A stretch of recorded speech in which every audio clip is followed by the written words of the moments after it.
Yo, what is up guys? Welcome back to another Reverse 1999 video. In today's video, we will be reacting to Reverse 1999 2.4. We will probably split this into like two parts. I never do a face cam, so apologies if I'm like not looking at the camera or something, or just staring directly forwards because I don't have a second monitor. So yeah, you will probably catch me staring at some goofy directions. But yeah, that's just that. Also there is this bright light above me. I can't deal with it. It's too dark if I don't have it on. So yeah, I hope that doesn't burn your eyes or anything. Regardless, yeah, we will be watching through 2.4 because we just wrapped up chapter 9, and apparently this is very important for chapter 10. So it is what it is. We don't have time to wait for it to drop the rerun, so we will be checking it out from this channel here. Um, this is a person called Yatagarasu. Wait, Yatagarasu Meru or something like that. So shout out to them for releasing this. But yeah, I'm gonna try my best not to yap too much. I am very busy today, so but yeah, let's get right on with it. Here we go. I don't know if the volume's alright. I'll assume it's alright for now. Okay, here's part one, a message delivered. I know Fatutu is in this, and then there's that other person, whose name starts with a B. Yeah, this person. I don't know their name. It's like Bardsha Rolla or something. But yeah, here's part one. Oh, and there's a ship. There's a ship. I know there's a ship because we did chapter 9. Yeah, so this was after chapter 8, so we know Igor defected and went back to, what did they go back to? They went to the When the south. first proverb appears on the shell, we reach the shores of elsewhere. Okay. The island, the upturned palm of Mother Sea. The once drifting boat now beds itself in the golden sand. When the second proverb appears on the shell, we kindle the fire, the crackling warmth, the spark of hope. The joyful people are long blessed as one. Okay.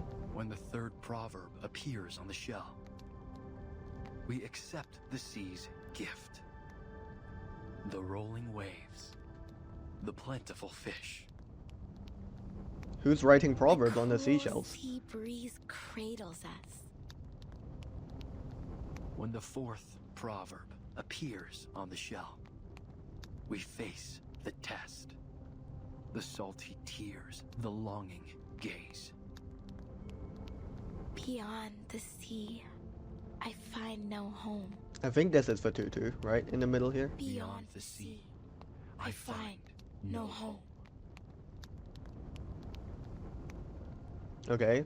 Are they like, oh, shoot, that's an ad. Oh, I'm gonna have to cut this out. That's annoying. Okay.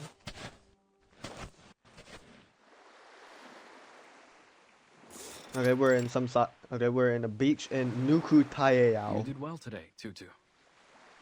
Kamuta, Thank you, Kamitsa. and Fatutu. I was just playing my part in celebrating the success of the trade season. Nothing special, really. Okay. But what are we doing here? What could be more important than the celebration? I've never seen you sneak off on a bonfire night before. Okay. So we're some kind of beach Tutu, tribe-ish Do you think you thing. and your friends could fix up that old ship? I know you're close with Toa Solane and the rest. They always make sure their first Faust go to you. I'm sure they'd be happy to lend you a hand. I don't know what a Faust is, And the elders unfortunately. like you too. I've heard many of them say they'll leave their spirit shells to you. So Spirit you can lend your shells. support too, right? That's part of Fatutu's kit. That's all I know. Whoa, slow down, Big Chief. Are you saying you want to fix up the quick spear? Quick spear. What is that? Yeah. Is that like a legendary But weapon thing? Why? We've kept it Oh, wait, the docked ship. for years. Oh, they're talking about a ship, I guess. Maybe one day we'll need to set sail again. To fish or spend some time on another island. Okay, so they live on an island. The merchants already come by every few months to bring us hollow fruits and red snappers. Why would we need to sail? This is kind of like a pay run. Kamuta paces back and forth in front of Fatutu, the words stuck in his throat. Yeah, but what if a storm hits? Are we just going Storm? to sit around and let the waves wash away our homes? Storm mentioned. We've been through much worse than a few storms. I don't know about that, Fatutu. She raises her head proudly. Remember when the waves came and took away Malaga? Heloni cried for days over that little pebble castle. And then that strange oil polluted the water all around Ititi. Oh, The only place where the water's calm enough to hold a pow-pow race. We haven't held a race since. wait a second. Sorry. So, are these previous Strange storms? oil polluted 'Cause over. we had the Okay, yeah, I don't. This seems like either just a normal storm or just a storm with nothing particular about it that they noticed. I don't know, but That little all around this Ititi. one just sounds like this one sounds like the chapter 7 storm with the oil. No way, is this like another Apeiron type island? That's crazy if it is. The only place where the water's calm enough to hold a pow-pow race. We haven't held a race since. Then Miti and Vaipuna. But we've made it through. Because that's what we do in the face of difficulties, right? We stick together. Besides, we're doing just fine on Melly. Okay, But what if we lose Melly to the waves as well?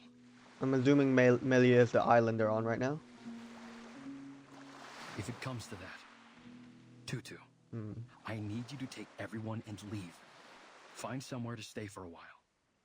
Can I ask that of you? Okay. Fatutu's brow furrows. You've been acting strange, brother. Are you thinking of sneaking off and leaving us? Ooh, like fixing the old ship and then running I'm off not on it. going anywhere. I promise. We'll see. We'll see as time Neither are goes the on. rest of us, brother. No. You must get ready. Start preparing now. Okay. He's very insistent on fixing that ship. Kamuta's unusual behavior leads to Something's Fatutu been to make a bothering bold you since guess. last trade season. You've been spending a lot of time at the beach, looking out to the sea. No? Did a witch put a spell on you? Maybe he met a Manus member or You better something? wear some malacca around your neck and carry nip bones and doll sleeves. Okay, maybe that could help. No. There's no witch. It's just Oh, there we go, Miss something Grace. Miss Grace told me. Yep, It's been bugging me. Manus Vindictate. How do Miss they Grace? access That outsider everything? who calls herself a captain? Manus just knows everywhere, every place. Like, how are they not more OP? I don't know. Okay, flashback. Let's see. With the singing of the Nukutai, the trade festival slowly comes to an end. On the beach, the Nukutai bid farewell to their guests in twos and threes, enjoying this rare moment of leisure. Alright. I don't mean to There's Miss alarm you, Grace. Mr. Kamuta. But 3 months from now, Melly will be devoured by a tsunami. Oh. Have they predicted the next storm already? She stands nonchalantly as if discussing something insignificant. Miss Grace, don't say such nonsense. But how You're welcome as a guest, but that doesn't give you the right to spread fear among my people. have these sets of islands though been surviving the storm? That's interesting. What if I told you that the sinking of Malaga and Vaipuna wasn't entirely caused by the tsunami, Ooh. but there were other factors at play? Uh-oh. The storm. It is true that the tsunami sent them into the sea. But long before it struck, foreign military forces had been eyeing the islands for their strategic value. Those rumbling sounds, they weren't thunder? They were torpedoes launched by humans. Oh. She presents a thick document in her hand. And I have have some unfortunate news regarding them. Kamuta grabs the cold, impersonal stack of white paper. The Okay, we got a area map. is now under martial law. Any development plans for the region should be revised accordingly. Ooh, that's not good. These coordinates, they cover Nukuteao. That's not After a ideal. brief investigation, they concluded that your home is an unoccupied area suitable for their weapon testing. Damn. How did they It manage to won't be long conclude that? before they publish a report on this new test site and receive their rewards for discovering it. Ooh, that's not The good. veil of nothingness was cast by our ancestors to protect us from the outside world. Oh, okay, maybe that's protecting I them never from the thought storm. It would put us at risk. As chief, I must bring this to the attention of my people. Okay. Perhaps it's time we remove the mist. But without it, Mm, we'll draw all kinds of attention. that makes sense. Maybe this is why he's like a bit Okay, he clutches the report Miss tightly Grace, may I around his borrow this fist. document? My people need to see this. Maybe that's why he's Be my guest. wanting to fix the ship and stuff. But you'd better persuade them quickly. Ooh. Why is that? I'm assuming the storm's gonna come As in 3 far as I months know, because they're looking gonna. to expand the test site. Ooh. It's on their agenda now. Yeah, I think Manus is gonna do that large scale ritual, and I'm guessing that's what's gonna summon the storm. So maybe that's why they knew it was like gonna be around 3 months time from now. Right.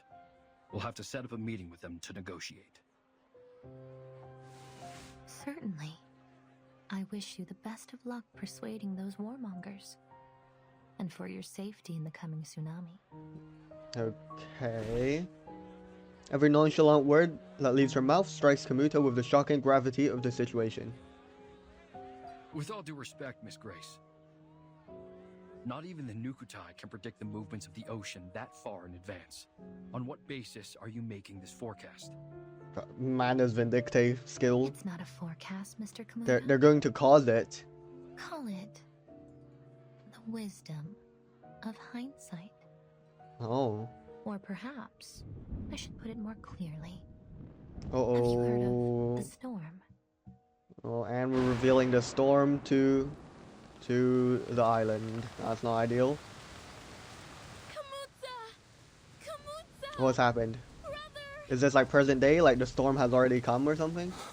Oh shoot, this is quite a Rain's storm. getting heavier! We must go inside! Rain blurs Kamuta's vision. Wait, it's just a normal storm? He stares into the distance, his eyes widening as the frothing waves roar towards the coast. The sea level is rising. It's the tsunami. It's happening. Oh, what is this? Like the soil beneath the ever-rising waterline, Kamuta's murmured words are quickly buried. The sea has almost swallowed the whole atoll. What's going on, Tutu? Kamuta? Maybe this doesn't have anything to do with the storm. A word figure hurries over. No time for questions, Toa. We must bring these baskets to safety. The baskets? What's in the baskets? Vetutu is already pushing as many woven baskets filled with berries and bundled material as she can up to higher ground. Her hands are sore red, her face stamped with desperate determination. There's food and clothes in there. Yes, there is. Here, I'll give you a hand. Okay, thank you, Salone. Or Salone. A tall figure rushes over, grabbing the baskets from the children's hands and tossing them aside. Oh damn, that's pretty bad. Chief, what are you doing? Oh, Mr. Chief, Mr. Kamuta. There's no time. We must get to the ship. Yeah, alright, he just really wants to get on the ship. That's why they fixed it. People still have to live after the flood's over. Well, you have to live first, If buddy. we don't bring something, what are we going to eat? Or That is wear? true. These things won't fall into our laps, you know. Let's go fishing. Listen, it's different this time. You... Oh. Before Kamuta can finish speaking, a few dark shadows dart out from the forest. Manus? Oh, critters. Tutu, watch out! Oh snap, did he get hit? I think he got hit instead. A row of sharp claws grazes Kamuta's back. That's not What are all good. these splinter cats doing here? Splinter cats. Okay. New critter name. Oh, they look like crabs. The near endless surge of critters starts to create an even greater panic. These aren't just splinter cats. Are those Sarmatian sea snails? And crabs with ghost faces? That's not good. The whole critter I've never population seen is them coming all come out. together before. What kind of storm is this? What kind of storm could it be? In the flashes of lightning, doubt and worry flicker across the Nukutai's faces. They can sense the coming tsunami. Come! We need more hands to drive them off. Okay, I'm glad Kamuta's just chilling after getting clawed in the back. Alright, I guess this is where a battle may take place. Okay, fantastic. Here's the battle. Can I skip this? Pretty fast, actually. Great. Nice. Now back to the salon. That's a cool Kakanya skin, regardless. Okay, let's see this. What I'm thinking though is, surely this can't be an actual storm, because they mentioned the oil one, and that was chapter 7, no? And there hasn't been a storm since chapter 7. So unless this is like you know, as Miss Gray said, like hindsight. So maybe this actually happened like historically, and it's not a storm at all, and it's just like, well, it is a storm, but not like the storm, and like this island is destined to get washed away by some normal storm, or maybe this is the storm, and I'm just trolling. But that doesn't make sense because there hasn't been a storm since the oily skies and stuff from chapter 7. Yeah, I don't know. The fleeing critters surge like the tide, scattering the Nukutai. Many are left wounded. Go! All of you! Now! Everyone get to the quick spear! The quick spear, yep, that's the ship.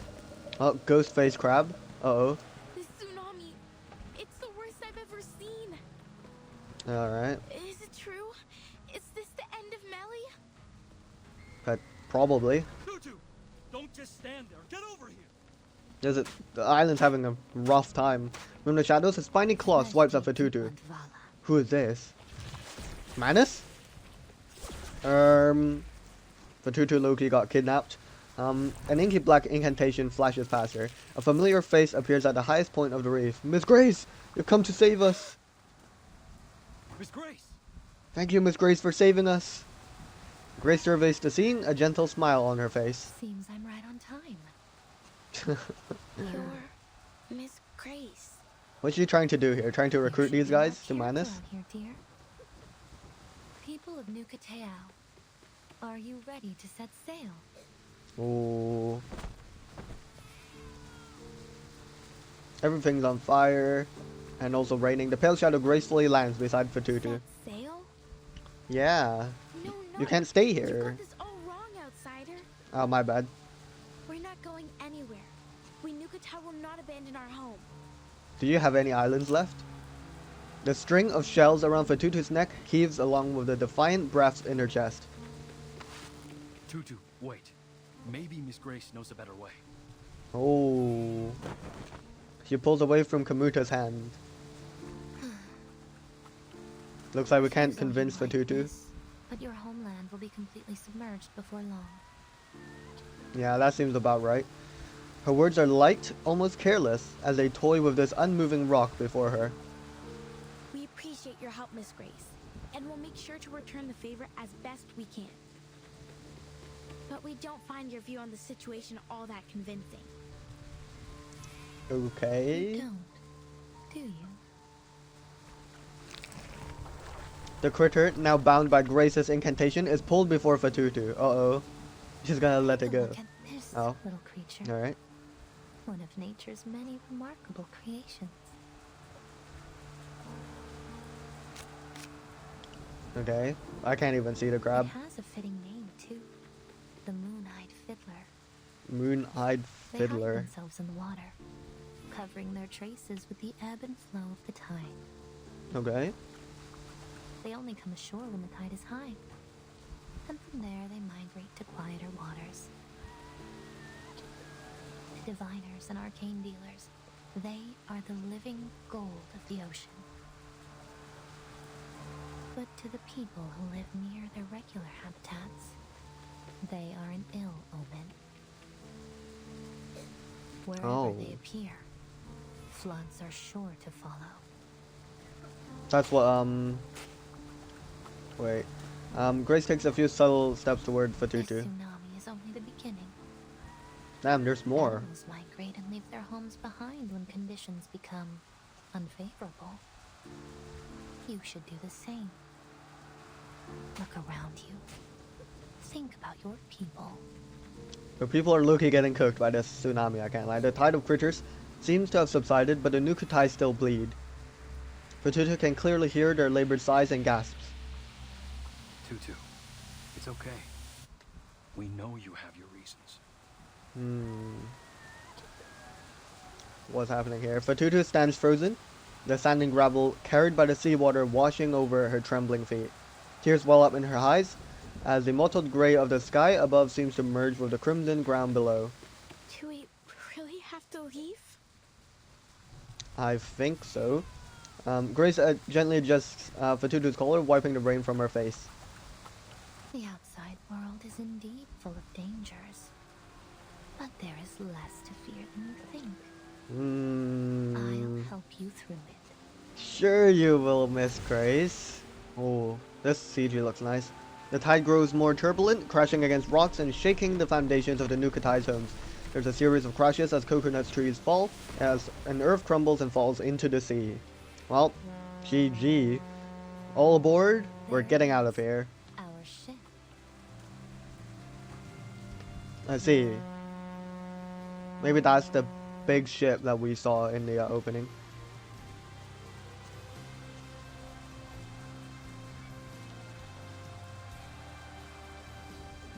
Well, very intriguing. And that was all just part 1, I think, which is crazy. Last evenings on Earth. What does that mean? Is that like a poem or something? Or just a statement?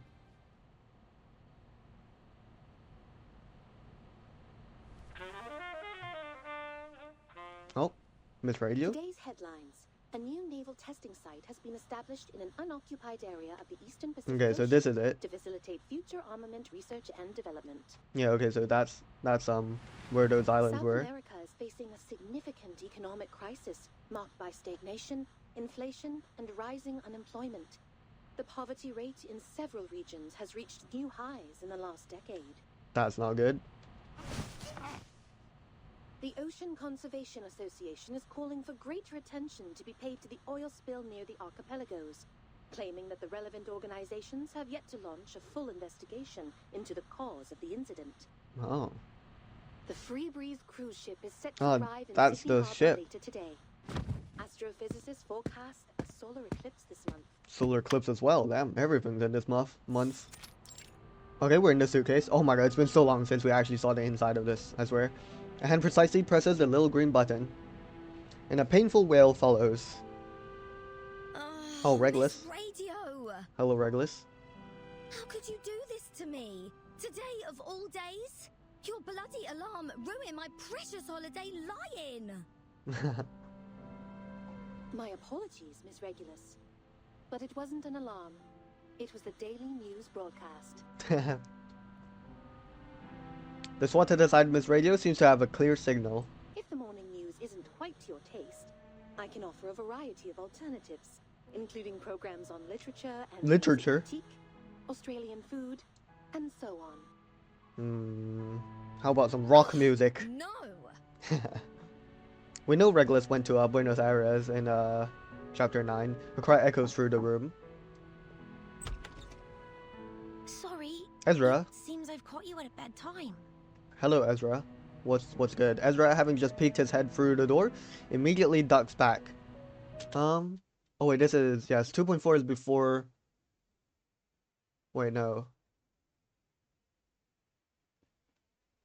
This is, wait, sorry.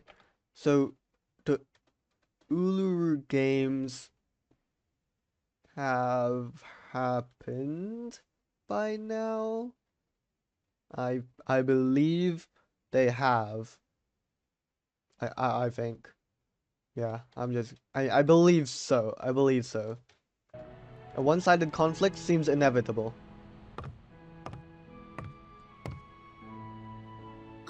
But please be careful, Miss Regulus. I know the LSCC encourages us to examine machines like Ms. Radio, but I don't think a violent disassembly would go down so well. Alright. Regulus gets to her feet. Violence? If there's any sort of violence in this room, I'm the one receiving it. Oh my god, Regulus. Where's my justice? Well, I'm afraid justice might be slow to come. The Australian branch is going through restructuring at the moment. Okay. Things will be put on hold for a while. In the meantime, you've been assigned to a new team, the Storm Research Group. Okay. What? Me? Yes, you. Yes, Mr. Ulrich's leading it. Mr. Ulrich? He made a special request for you to be on the team. No. He's looking forward to meeting you in person. How exciting. What? Just like that? Didn't anyone care to ask me what I wanted to do? Regulus's puzzled expression soon gives way to a sudden realization. Wait, why are you telling me this now? The list of group members and the reasons for their selection have been up on Laplace's website for a week now. Oh. Should have checked that maybe, Regulus. Today is its official founding day. You should be there, as a Laplace staff member and an important part of the new team. Okay. Hold on a minute. As far as I'm concerned, I'm still on Team Timekeeper. Yeah, I thought so as well. And, more importantly, I'm still on my time off. What's happened? Good to Oh, see that you hello, actually Vertin. paid attention in our last group meeting, Regulus. The owner of the suitcase, Regulus' savior, the great timekeeper, arrives at the door. Alright. Vertin! Oh, thank God you're here. Yeah, thank goodness. Thank goodness you're here, Tell them I'm Burton. still on holiday. I think you're not. The fast drowning pirate is hoping for a life preserver. Sorry to break it to you like this, Regulus, but today's our last day off. Ooh. You can't be serious. Of course I am. Also, Mr. Ulrich has invited us to attend the ceremony in Laplace. Damn. Shall I give you a moment to get ready? Oh. No. What a twist of events for Miss Regulus. That's unfortunate. Oh yeah, that was still part 1. That's insane. That's insane. All that was part 1. Oh my god, Trace. Your nameless black dots on this parchment cry out for annotations. Let's check the file on this unofficial map.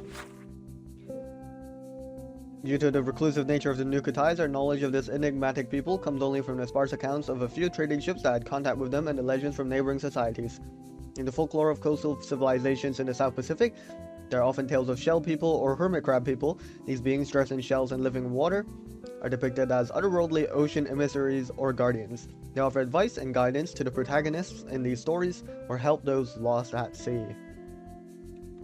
With the age of exploration, the veil over these mysterious figures was lifted, and a small island named Nukutaeao, known for its production of mystical and esoteric crafts, became a topic of intrigue among adventurers and taverns. Consequently, the intrusion of explorers and trading ships seemed to weary the Nukutais, and records from that period showed that they gradually vanished from the pages of history. They employed some form of arcane skill to conceal the island's exact location, ensuring their homeland never appeared on any official map. I see, so that's... yeah, so they use some sort of ability, arcane ability to remain hidden, and yeah.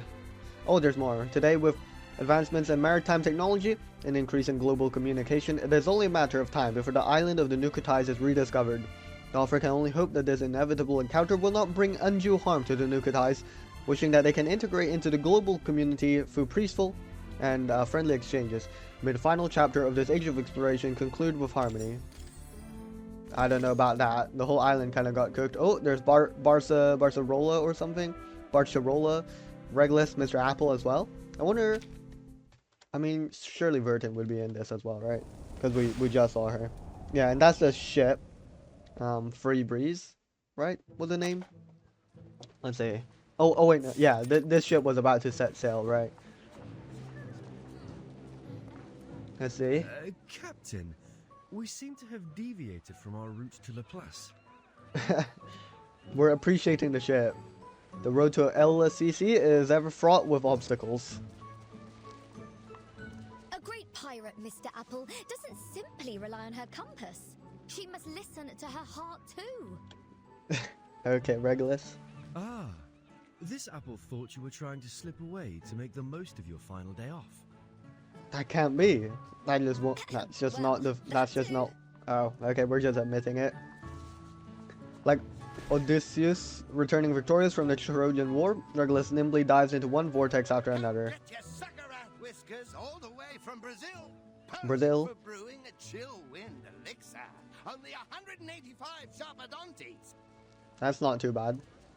See anything alive? You won't find a better price anywhere. Hmm. This is a good price. Yep. Do you have more of this stuff? Show me everything you've got. Okay. Captain, might I remind you that Miss Sotheby is not travelling with us at this time?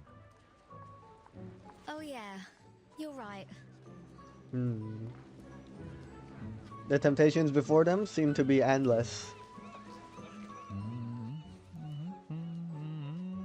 Alright, street artist, what are you drawing? Oh, the street artist sings as paint flies through the air, almost splashing onto Regulus's sunglasses. Ooh, that's not good. Alright, mate. Whoa, love the colours. How about bringing in some pop art? Trust me, it'll take it to a whole new level. You should come visit London sometime. We've got some seriously groovy art on the streets. Pop art? That's a bit dated, don't you think? Dated. Oh yeah, it's been Beg like your pardon? 24 years since Regulus's era, or 25 actually. Just as Regulus rolls up her sleeves, ready for a tussle, a not too distant cheer grabs her attention. What's happening? What's happening? I could not really Did you hear catch that. We better go over there and check it out, Mr. Apple. Or we could go to LSCC. What is it? Could it be Manus Vindictae? Manus Vindictae out in the Miss open. Burton did caution us against the Manus followers we might encounter in Australia. Where are we in Australia? No, it's something much more important than that. No?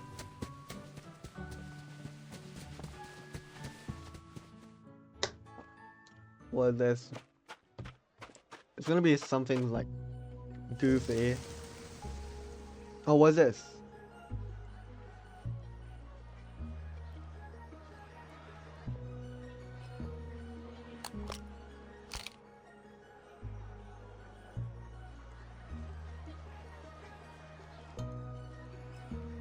What's happening? Oh, is it Barcarola or Barcarola, or if that's even her name, because I don't remember it.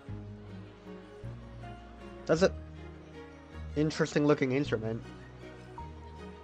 Very intriguing looking instrument indeed. What is that instrument? That's crazy.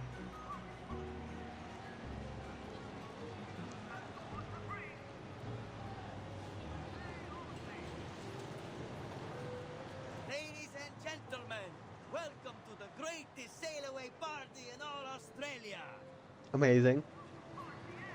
For those of you who haven't signed up for the trip, think again. This is the ultimate sailing experience. Relaxation, food, drink, and music. Okay, so this is a Don't miss cruise. out. The Free Breeze is about to set sail. Spectacular. No need to worry about currency exchange, whether it's Australian dollars, Sharpadontes, arcane materials, Damn. or a rare collectible item. All are welcome in exchange for a ticket of equal value. Damn. Alright. A small price to pay for an unforgettable journey with the talented multi-instrumentalist Barcarola and her Barcarola, fantastic sorry. cracker That's her name. box. Not Barcarola or whatever. The cheers grow louder and louder. We've also prepared a little gift for our most enthusiastic guest. A free cruise ticket! Oh my god, a free cruise ticket. Oh, Regulus, we are so That's deviating. what I'm talking about. Yeah, we are so deviating. Sorry, This Ulrich, apple should we have are been not better. showing up. We are not showing up. Ladies and gentlemen, the party starts now. Put your hands together for the enchanting Miss Barbarella. Wait, can you see my hands actually? Wait, yeah. Woohoo! Regulus, you're facing the wrong way. Just saying. Compliments gush from the ticket seller's mouth as the star at the center of the stage suddenly turns her face away.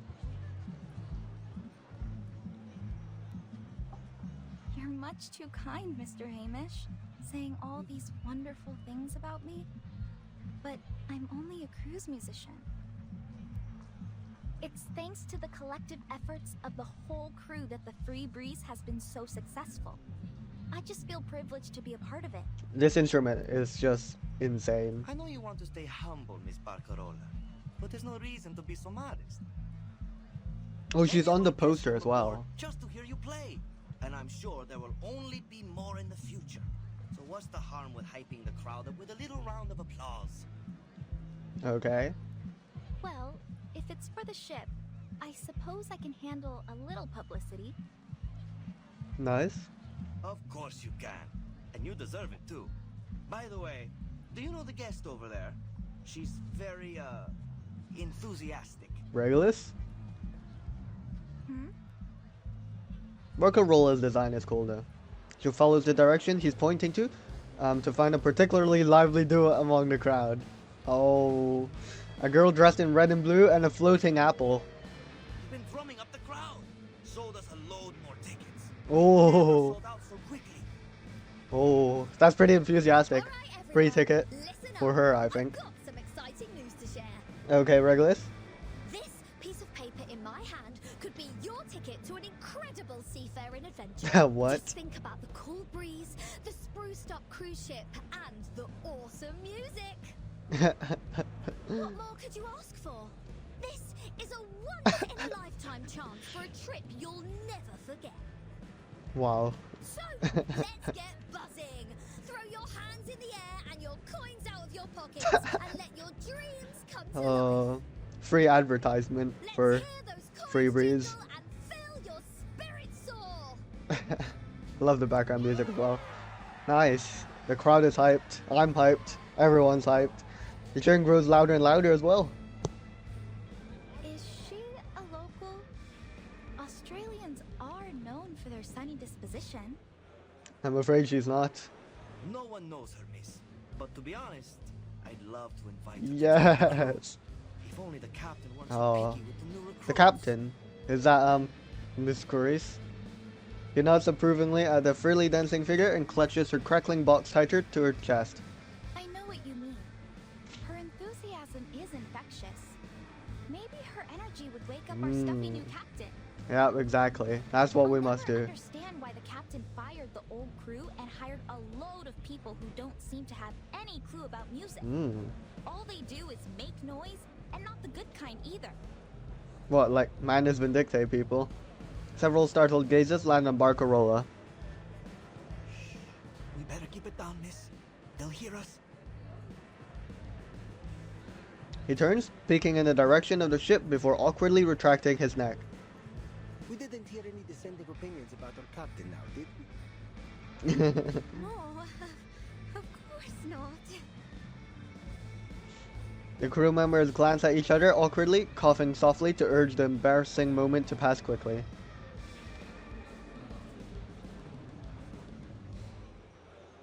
Guests come and go, and the melodies continue one after another. Eventually, the sailaway party comes to an end. No! And Regulus just spent like hours out here or something. Or like an hour. Captain, if I may, perhaps it's time we made our way to Laplace. That would be a good idea, wouldn't it? Mr. Apple, the crowd's going crazy for us. Can't you see how close we are to winning that free ticket? Very close, actually. I don't think there's anyone as enthusiastic I as suppose you're these right, two. Captain. But the crew seems to be packing up for the day. Oh. They what? Why are they packing up? Like going onto the ship, or Regulus quickly intercepts the crew team before they can make their way back on the ship. Alright, they're going back on the ship. Oh, can I help you? I'm afraid Miss Barcarola won't be signing any more albums today. Let me on! What about my free ticket? Wasn't I the most enthusiastic guest tonight?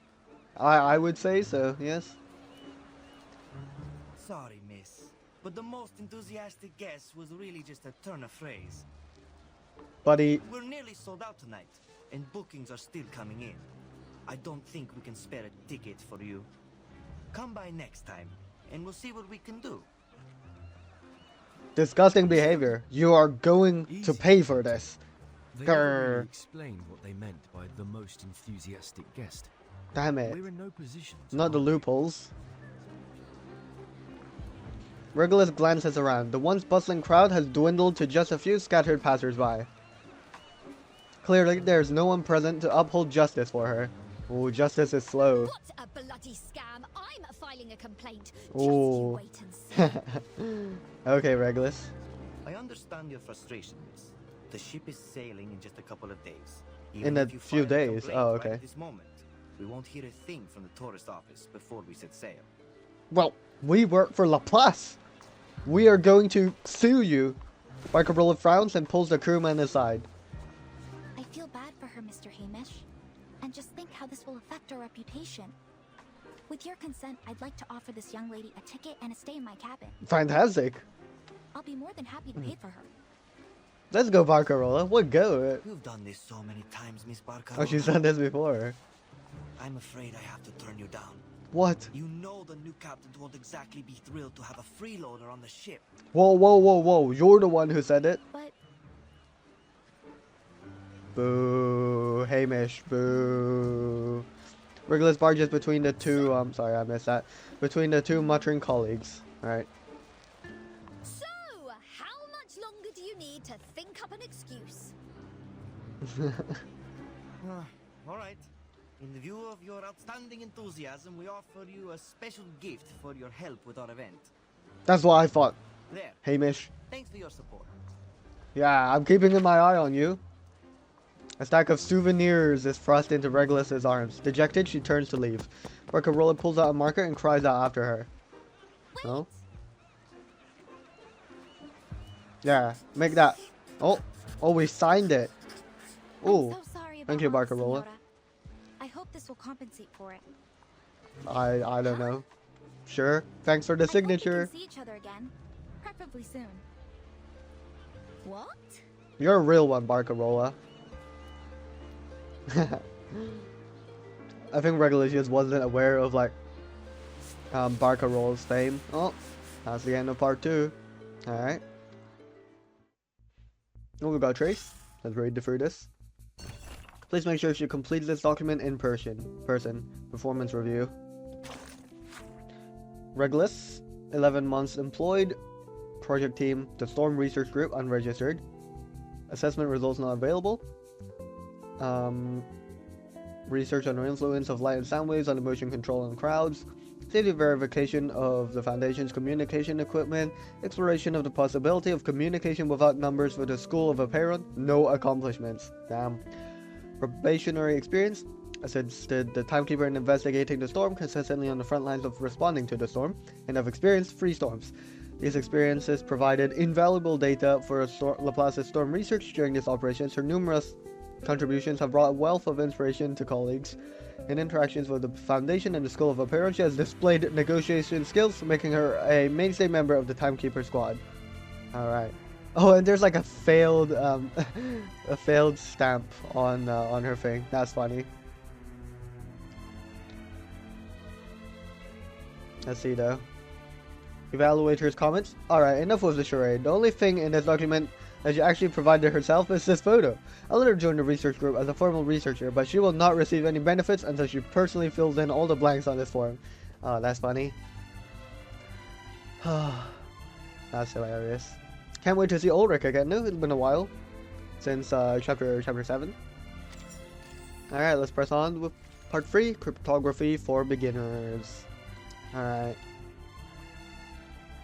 Oh, and that's Ulrich and Regulus in the same room. That'll be cool. I'm surely Regulus would be late for the thing. Some research group. Here we are.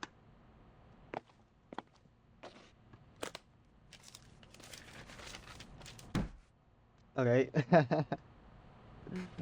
The glass tank leans forward, the ferrofluid rippling around inside it. The ferrofluid pauses at it as the information presented before it. They gave you this flyer at the sail away party? Yep. Not just that one. The signature. There's a whole stack of them. All right, Researcher Regulus. I think I've got everything down. Yeah. Let's run through it again.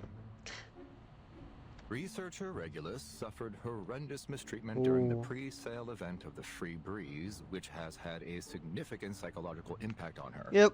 In order to recover from this traumatic event, she formally requests... That's right, Ulrich. A 1-year advance on her salary and 15 What? days of leave. The What? funds are to be used solely to book passage on a cruise trip, with the goal of replacing her negative experience from the pre-sale event with a more positive one. I'm telling the truth.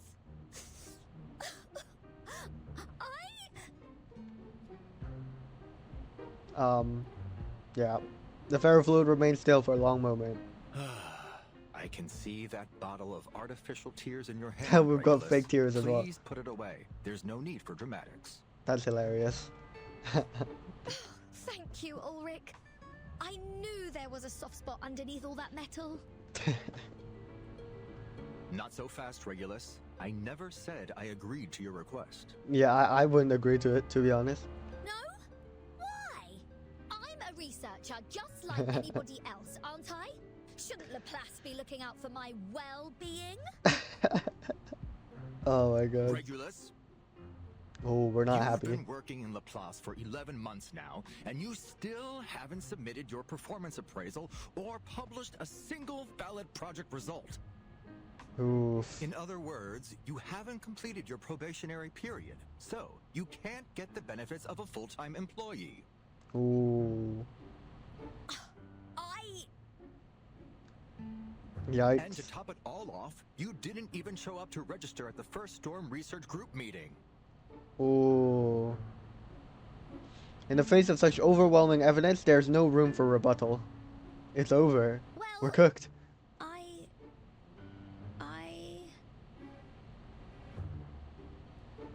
Her protestation has grown noticeably weaker.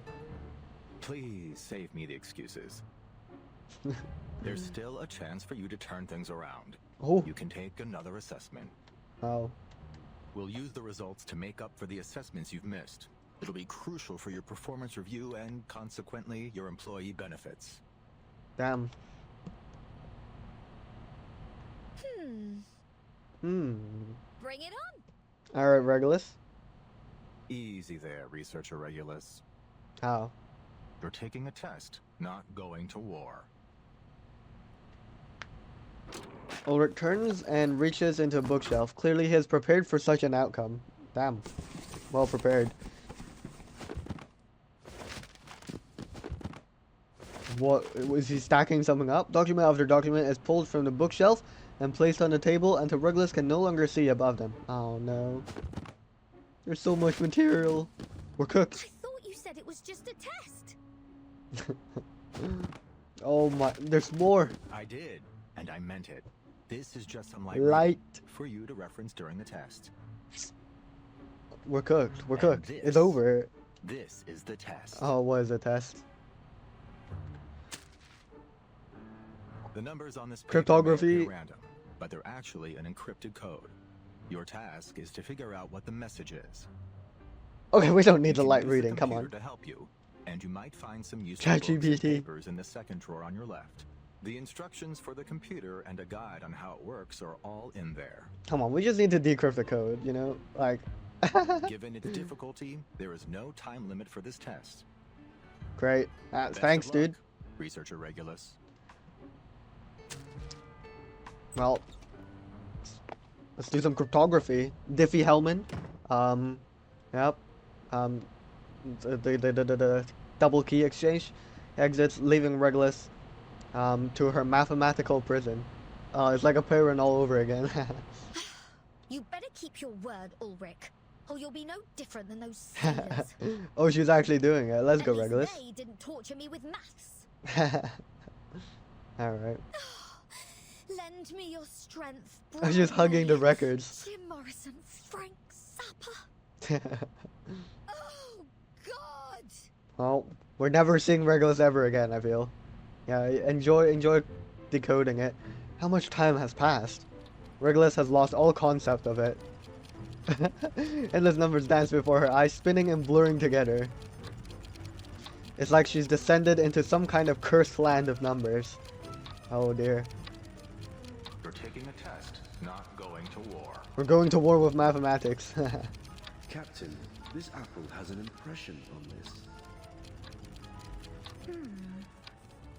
Maybe you were their target because you are an irrational number. Is it really a puzzle unsolvable? Are you scared? No way we're having flashbacks mid-math. That's so funny. Follow me, Regulus. Best of luck, Researcher Regulus. Ulrich. Oh? Regulus? We're having an identity crisis. That's not good. In her days, she's brought back to her days in the payroom. Oh. Why is this happening to me? Is this some kind of cruel joke from that Aperon lot? This realization seems to clear her mind for a moment. Oh. There's no escape from those mathematical demons. Somebody! Anybody! Help me! Please! Oh. Ooh. You good, Regulus? Stay calm, Regulus. Don't be fooled by that walking fish tank. This is just an itty bitty little test from Laplace, not the end of your life. That's right, Regulus. Just lock in. I get it now. I just need to add some lines to the border. Ulrich must be reminding me to follow Laplace's rules. Who cares? Sudoku! It's a Sudoku! What? That's fire. Okay, it's just a Sudoku. I mean, that's a 5, that's a 9, that's a 1, that's a 9, that's a 3, that's a 1, 2, 3, 4, 5, 6. This is a 3, and this is a 5. Did I do this one? This one's a 4. That's pretty simple. I'm just gonna skip through this because it's pretty obvious.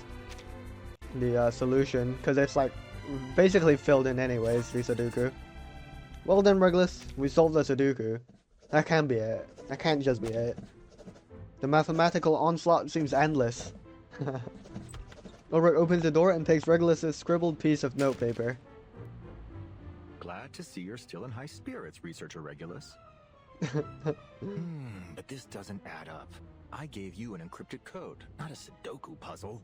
Yeah. What do you mean? It wasn't Sudoku. Oh wait, Sudoku.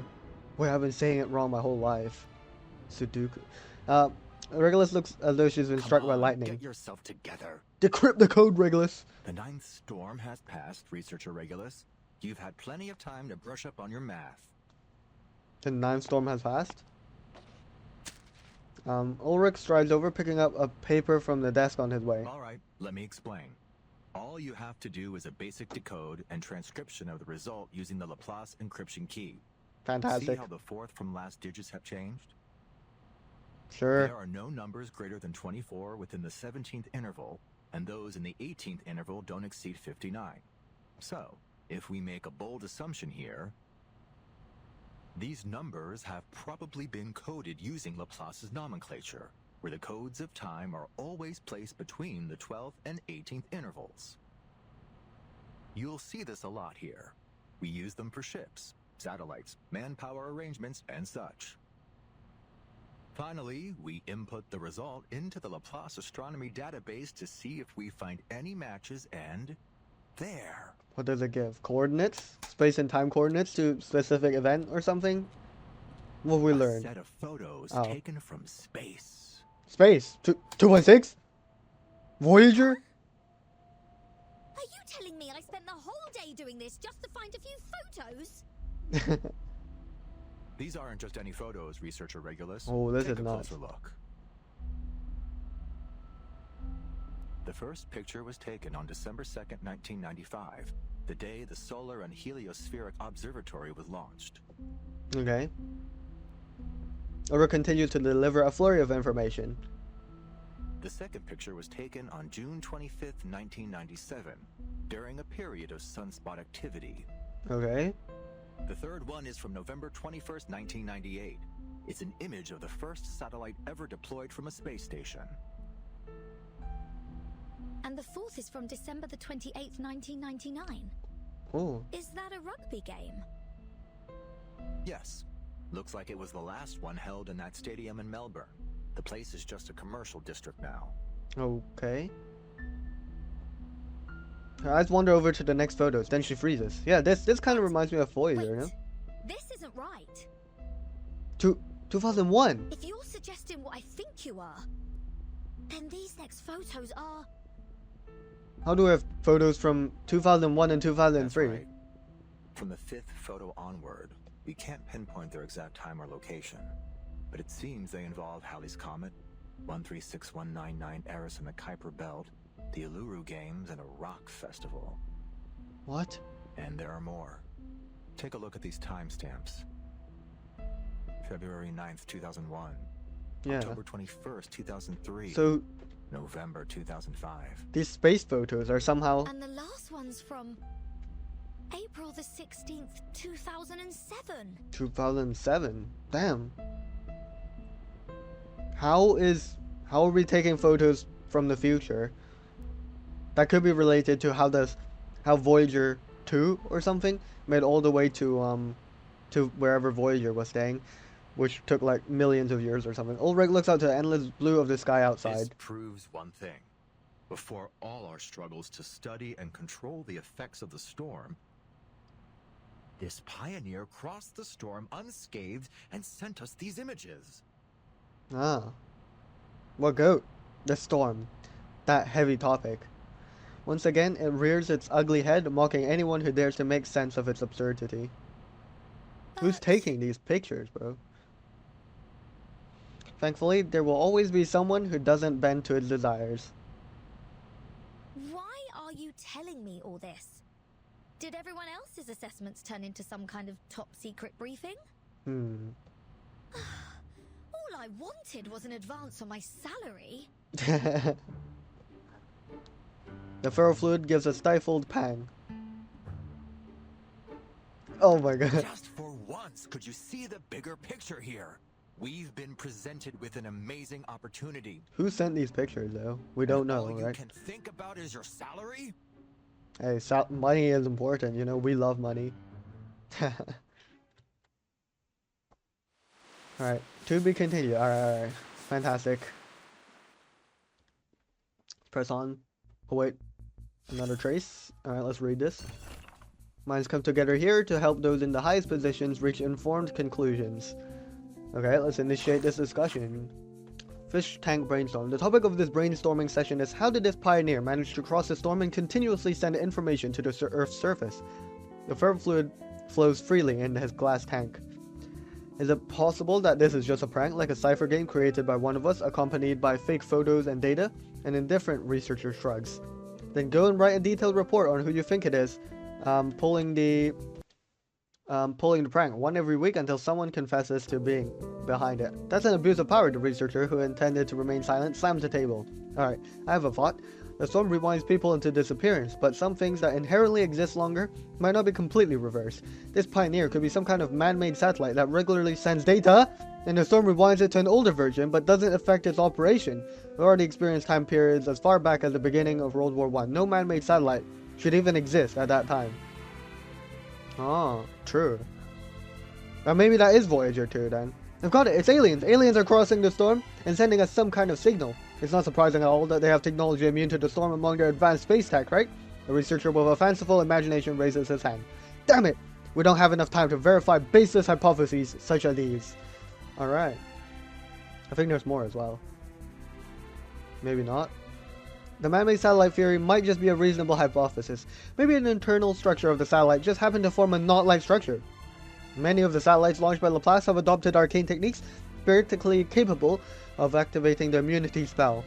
The researcher, feigning seriousness, rests his chin on his hands. That's a good direction, but your reasoning is too idealistic. Let's proceed on the premise that there exists a satellite capable of gaining immunity to the storm and investigate further, regardless of the principle behind all this. Now, everyone spread out and check every satellite in Laplace's history.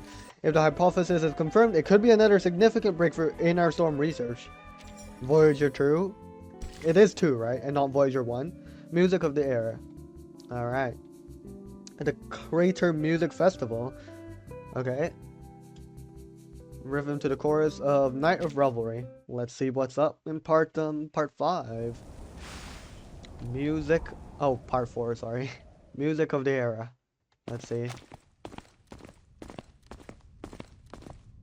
Where are we? Who are we? Okay, hello, Regulus. The dust in here. What, are we inside some kind of vacuum cleaner? Is that why you always wear that fish tank on your head? Bruh. Familiar with Regulus's quirks, Ulrich opts for the most efficient form of communication. None. What's got you so quiet? Pulling the strong and silent act now? Maybe they have discovered Voyager 2 is the one sending the photos or something. That's crazy though.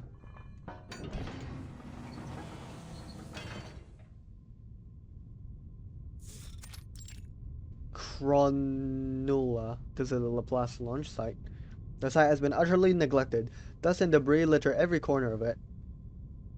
Here, as in... The Laplace launch site in Sydney. We've collaborated with the Foundation and the Space Agency for various projects here. Okay, why are we here exactly? Thanks for the heads up. I almost thought we just barged into some rock star's house. Bruh. It will actually take another 2 years before this place becomes an official launch site. Okay, so... Oh, yeah, what are we here for? We're basically living in the past. Yep. I visited various launch sites to verify the photos. Guiana Space Center, Placid's Cosmodrome. Then, I found this place. Oh. What about this place? Most of its archives were lost in the storm, but a small portion of the early records survived. I left them here with the rest of the files I compiled. Alright. Paper scatter into the air as he rummages through the files. Damn it! Where did they go? Oh, we're pissed. We're not happy.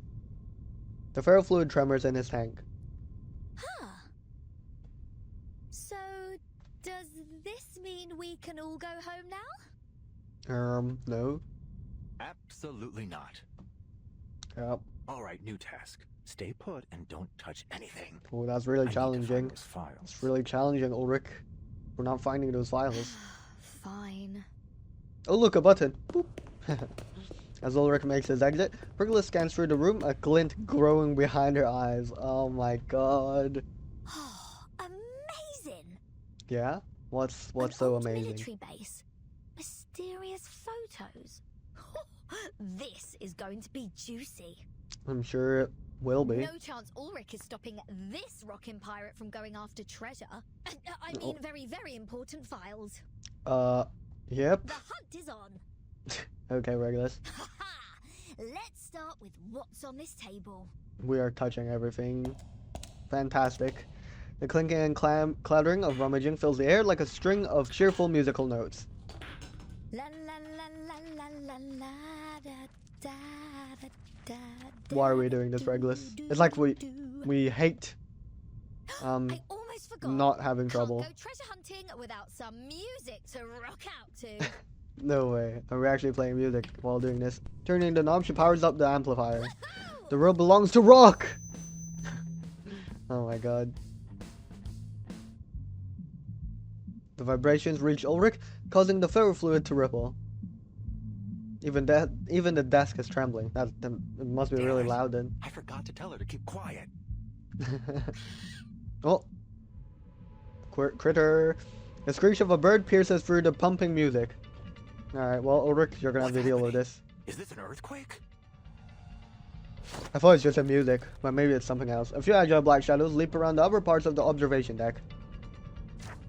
It tremors free a note pinned to the wall, and it flutters down to the ground. The handwriting is all too familiar. Who wrote it? Investigators report multiple Tripodera attacks on humans have occurred in the area. They seem to regard this abandoned facility as their territory, attacking any intruders. Reminder, keep your movement still. By Ulrich. Ah, crap. Oh, this is his note. Last time I was Oh, that's here. funny. Oh, that's hilarious. The ferrofluid ripples violently. Regulus, turn off that speaker now. Can she hear him though?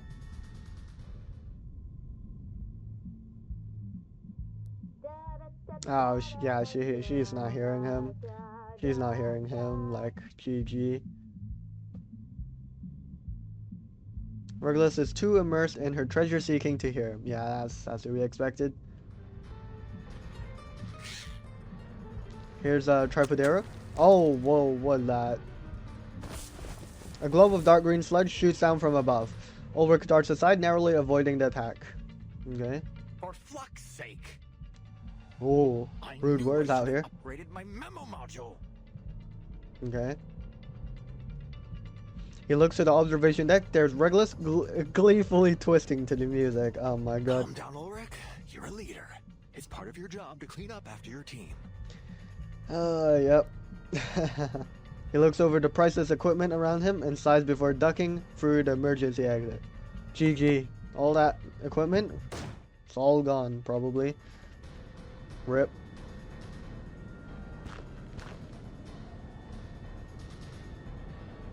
Let's see. The Tripoderos follow in hot pursuit. Let the overture begin. Okay, here's the fight. I'm gonna skip through this. Looks pretty fun. Cool. Hip hip hooray! Hip hip hooray! Let's go. Let's see. Oh, some arcane skill. Is that Regulus's or someone else's? Ulrich's. Ulrich sends a current through the electronic components around him, creating a cacophony of sounds that send the Tripodera scattering. Good stuff, Ulrich. Flux. Finally it's over. Nice. Ulrich stuffs the last piece of damaged equipment into the recovery bin. Then he climbs back through the window. He is visibly drained. Oh, he is not going to be happy with Regulus. Oh, the music's still going on. Relax. Don't overheat. You'll have to get used to this if you want to be a good leader. All this for one employee. Regulus bounces lightly into the room. Ulrich! Look what I found! What have you found, Regulus? Please be something actually substantial. It weighs her treasure. A hefty stack of documents signed in bold by Ulrich himself. Oh, she found the files. Oh, I see. That's nice. If you're even half a leader, you'll fight your hardest to get a decent salary for such an outstanding employee as myself. Oh, Regulus. We are. Oh my god. She shoots him a triumphant wink. Sure.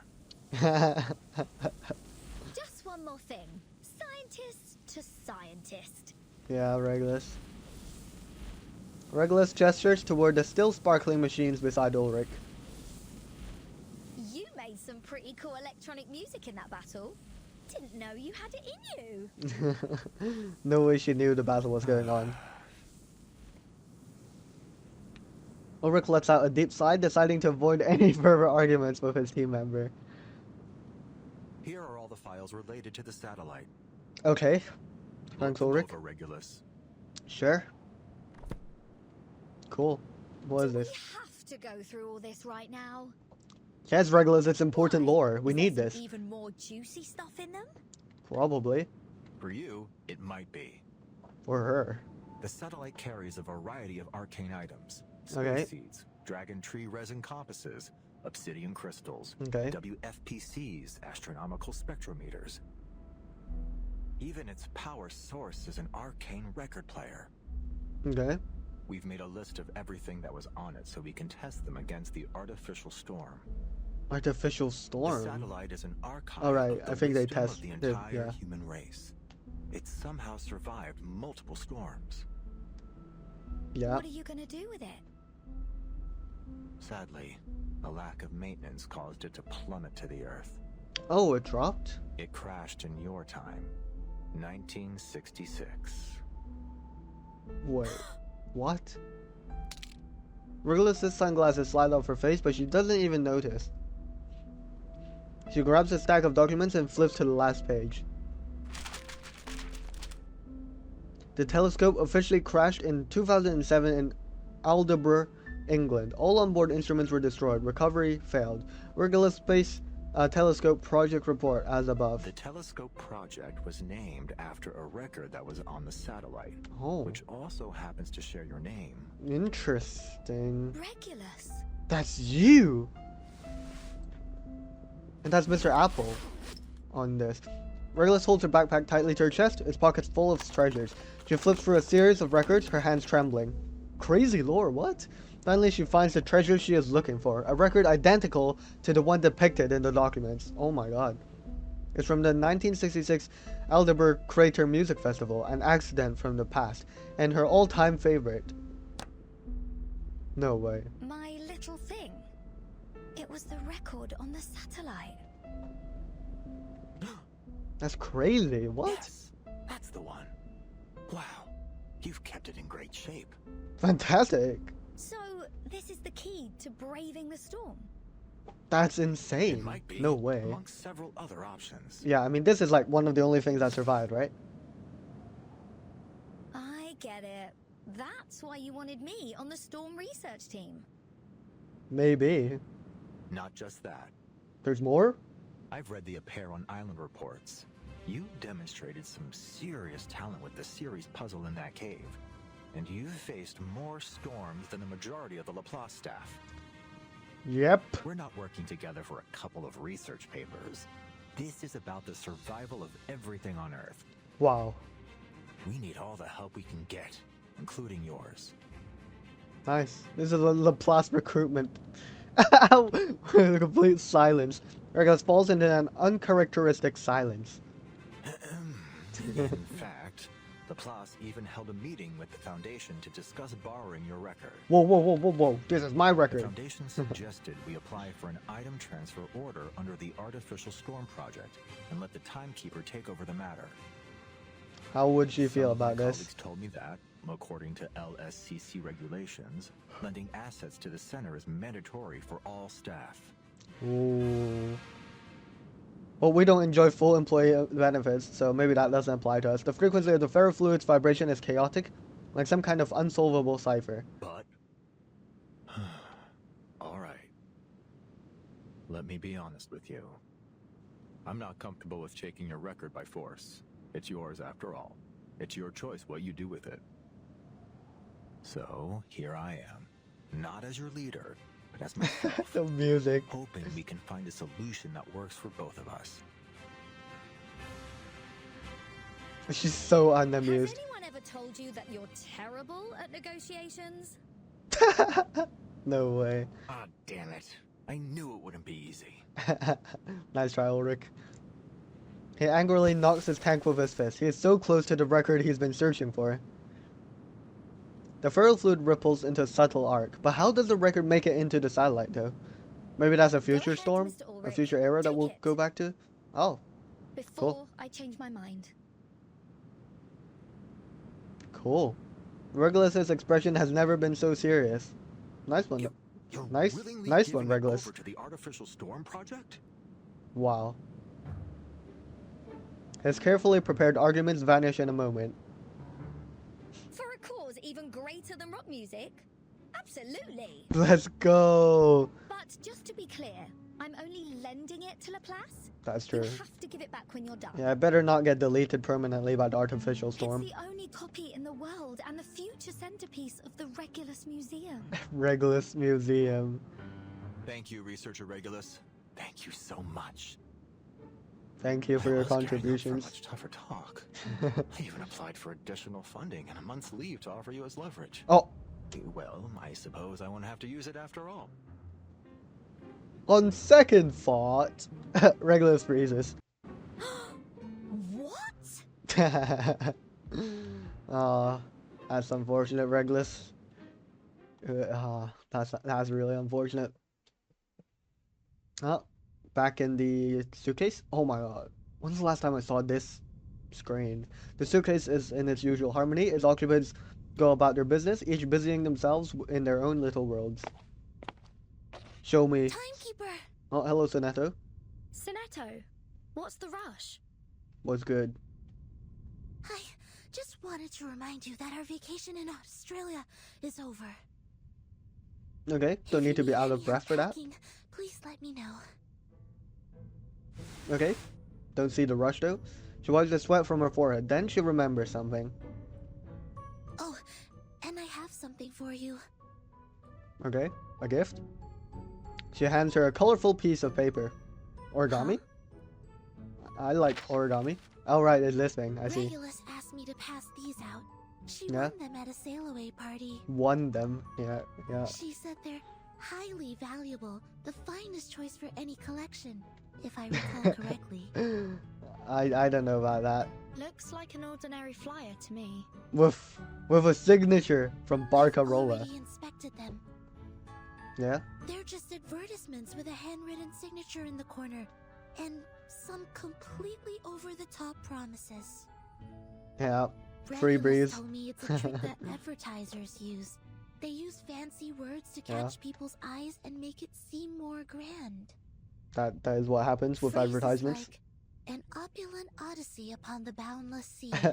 Tour the illustrious Pacific Yeah, coast. that sounds right. A veritable feast of harmonic reverie. Rare and fortuitous seasonal discount. And facilities unimaginable in their splendor. We are all lying. We're just lying. What's this on the back? Oh, there's something on the back. Nor happiness, nor harmony, nor fame. Nor pride, nor strength, nor skill in arms or arts. Why are we having a heartbeat? Before a cruel ship? Oh, I was reading that. I kind of want... Those familiar words hit like a tidal wave. Did I miss something? Am I supposed to recognize those words? Breakaway instant? Wait.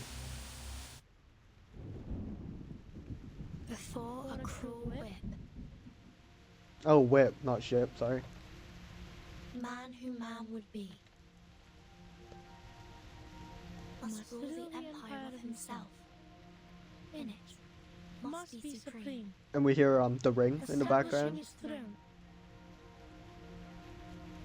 On vanquished will, quelling the challenges of hopes and fears. There's no way I've heard this before. Being himself alone. Maybe it's been too long, but there's no way I've heard such a verse before, I swear.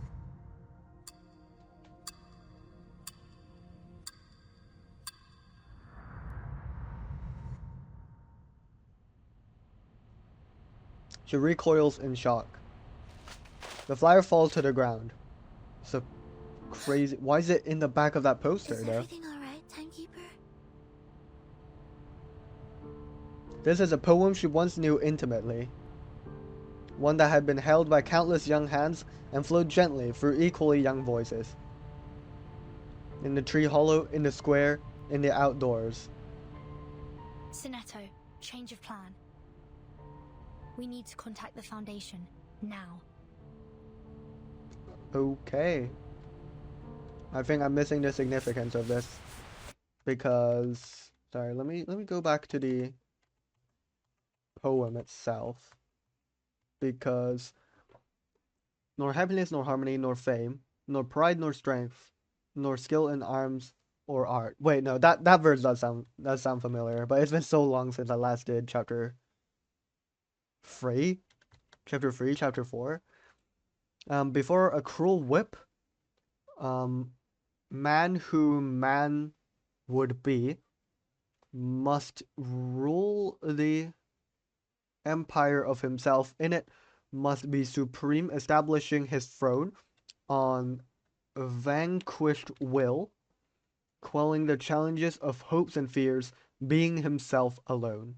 Okay, I'm not sure I recognize this stuff in the back here, but I think I do vaguely recall the nor happiness, nor harmony, etc. stuff. That's crazy though. Let's get back to the present.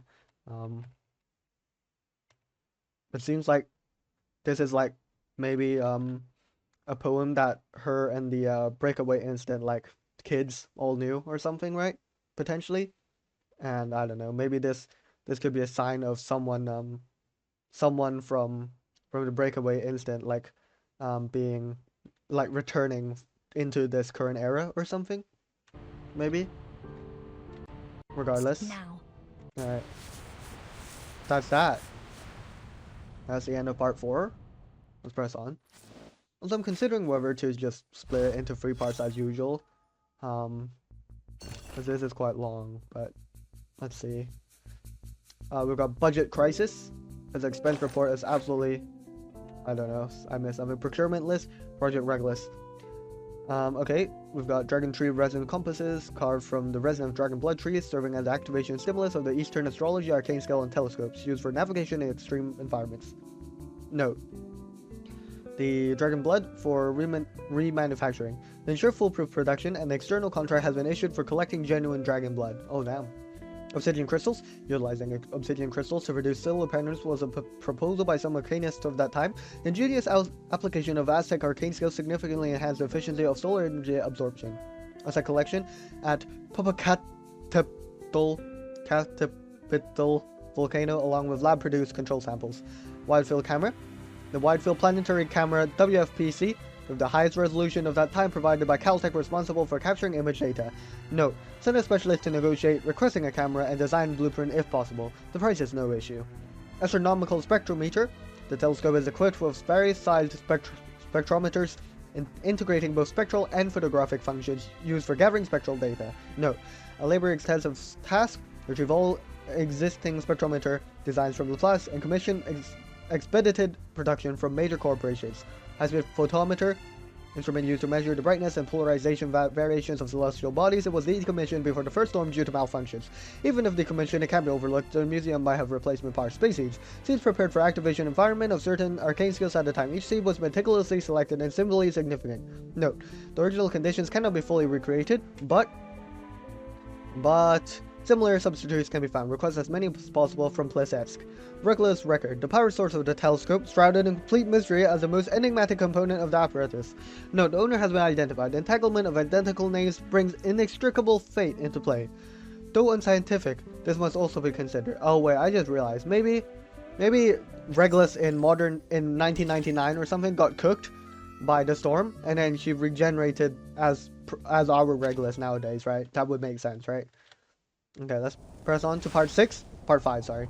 The day we set sail. Alright, let's see what's up. There's a lot of information though in this quest. It's insane. Good afternoon, Mr. Oh, President. we don't like Constantine. Oh, we see the president? Oh my god. It's the president. Oh wait, yeah, no, I think we've seen his silhouette before. May the peace be with us. We hate Constantine. May the peace be with us, my friend. Boo. Constantine gives a slight nod as she peers into the shadows. Xeno has been restored to its usual state. Aside from Igor's ardent supporters, the rest of the Xeno soldiers and officers were unaware of his betrayal. Just as we expected. Alright. Admiral Igor's funeral has been held as planned, one that befits his rank and status. All relevant personnel remained in South America for the ceremony, as per Xeno's funeral regulations. Okay. We're in the process of selecting a new admiral. I'll provide you with a candidate list shortly. I do wonder who the president is, though. We've dispatched an investigative team to Tierra del Fuego to search for Igor. Yeah, that's where they said they were heading. Very well. After chapter 8. What about the girl? Which girl? Lopera? The girl.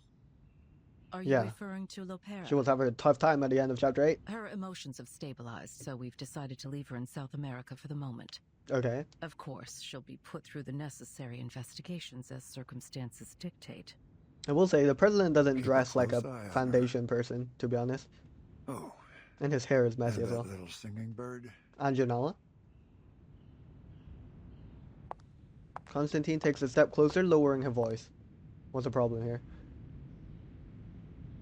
Xeno is quite upset about our decision regarding Miss Kimberly.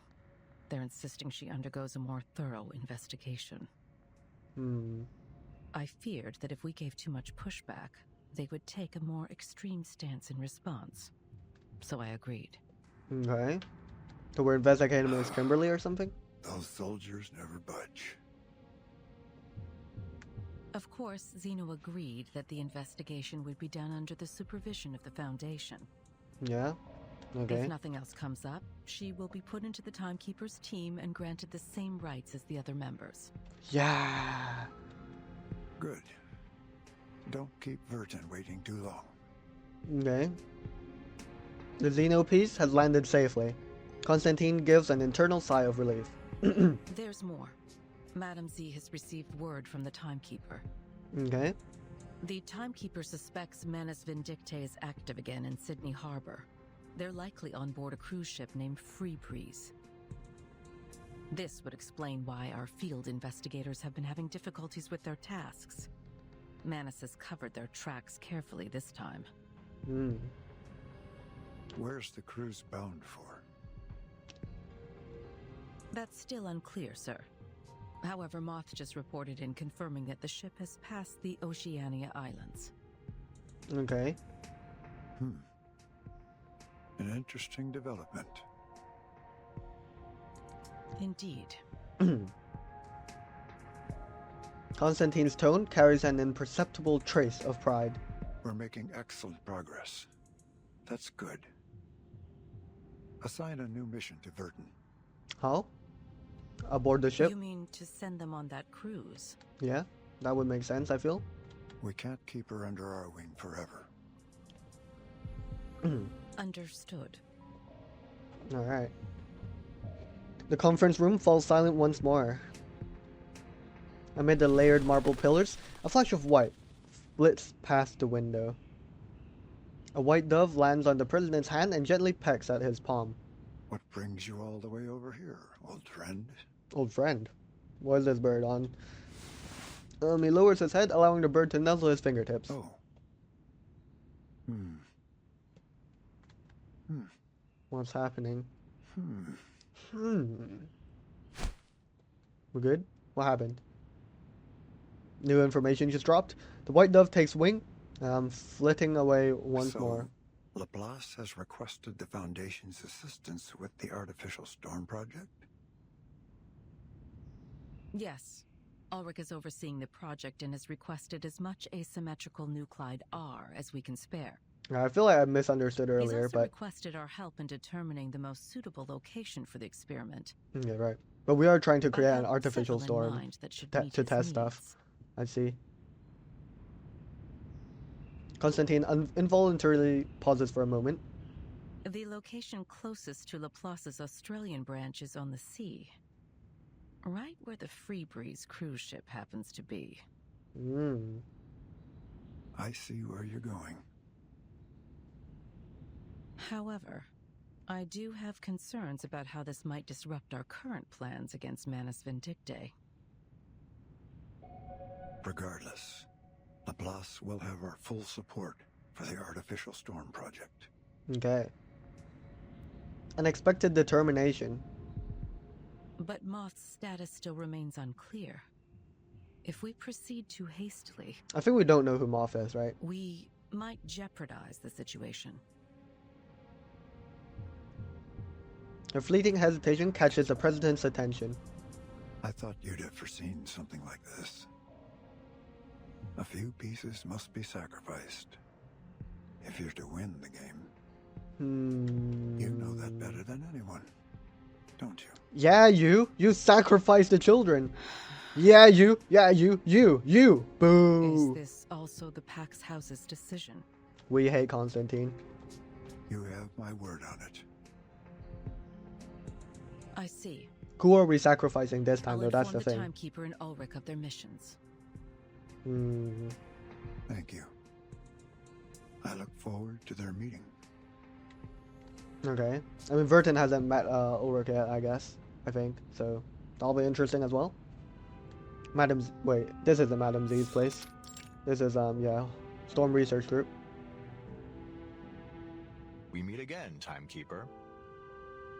Pleasure's mine, Mr. Ulrich. Oh, wait, they've met before. I've heard good things about your work with Regulus.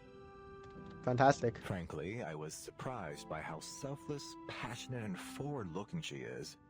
I'm truly grateful to have someone like her on my team. Yep. For sure. The ferrofluid is remarkably stable. Clearly, this is a sincere statement. Wow. Impressive. The situation on the Free Breeze is still unclear. We don't know how many Manus Vindictae followers might be on board. Our plan is to board the cruise as ordinary passengers. Regulus said she's made acquaintance with a crew member and has made sure to alter our profiles so we don't attract any unwanted attention. Okay. That's good to hear. So Regulus didn't use her money for her own amusement after all. After muttering to himself, Ulrich returns to the task at hand. We should stagger our boarding times.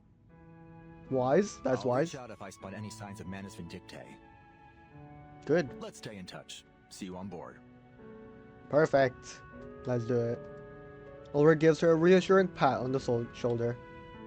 Mr. Ulrich, we're more than happy to assist with your mission. Oh, no.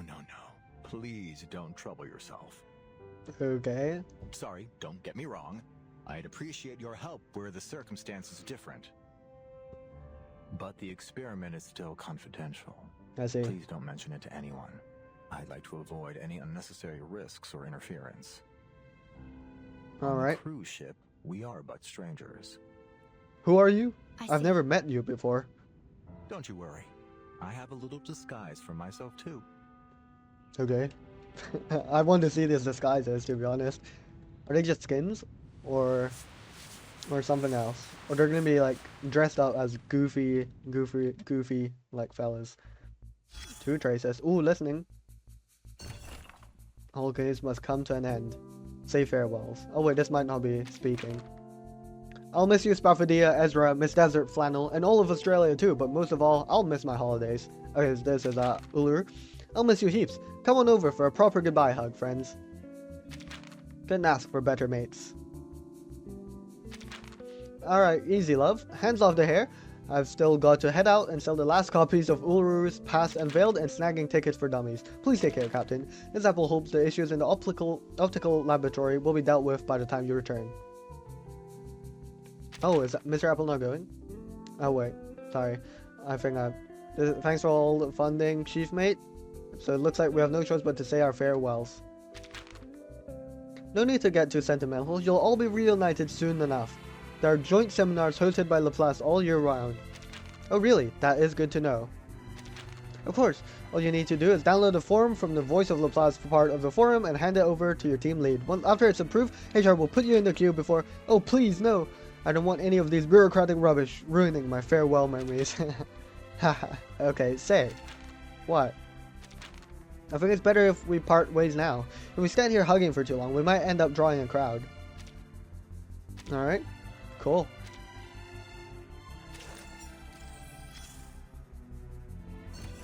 Regulus won first place in a rock pirate impersonation contest. Now that's natural talent. Who? What? How?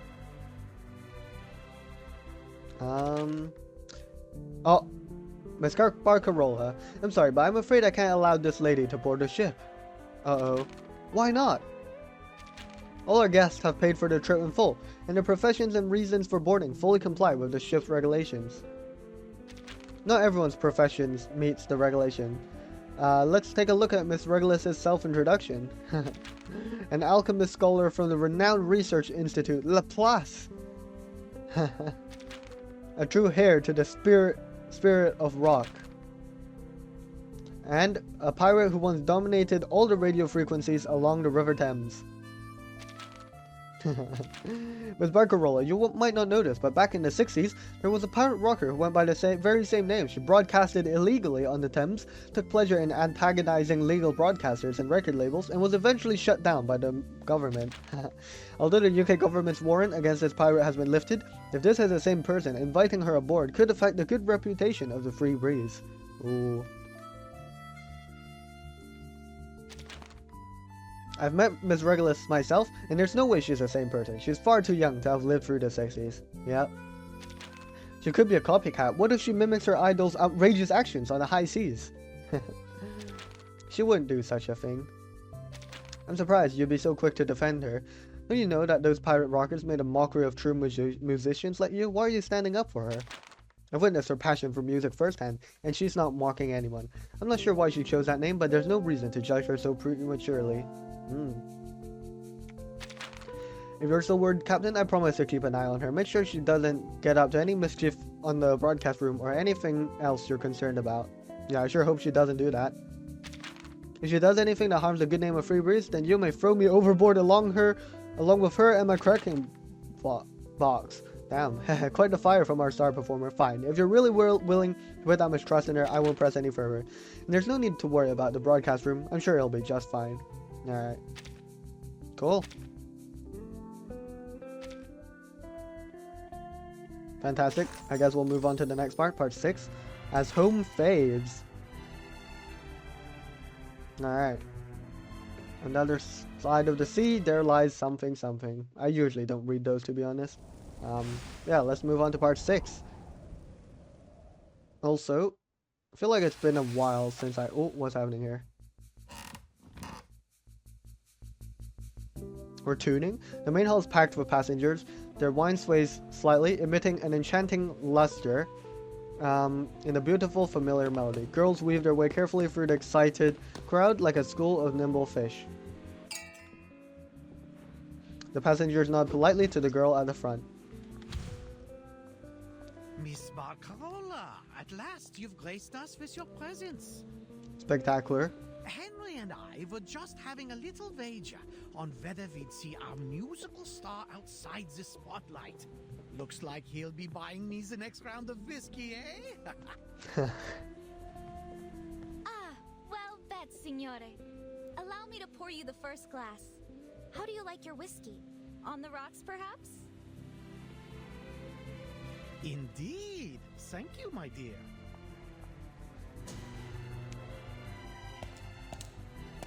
What's happening here?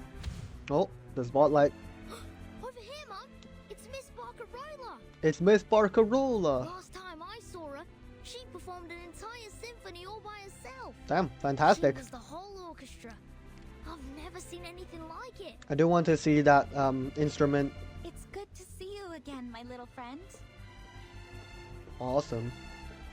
The woman beside her turns around and lovingly pats the boy on the head. Miss Barcarola, what a pleasure. I've heard so much about you. Amazing. My child hasn't stopped talking about you since you spoke to him about the didgeridoo at Sydney Harbour. Nice. He was so excited by it that he begged us to bring one on board. How lovely! The didgeridoo truly is an enchanting instrument. It's so resonant, don't you think?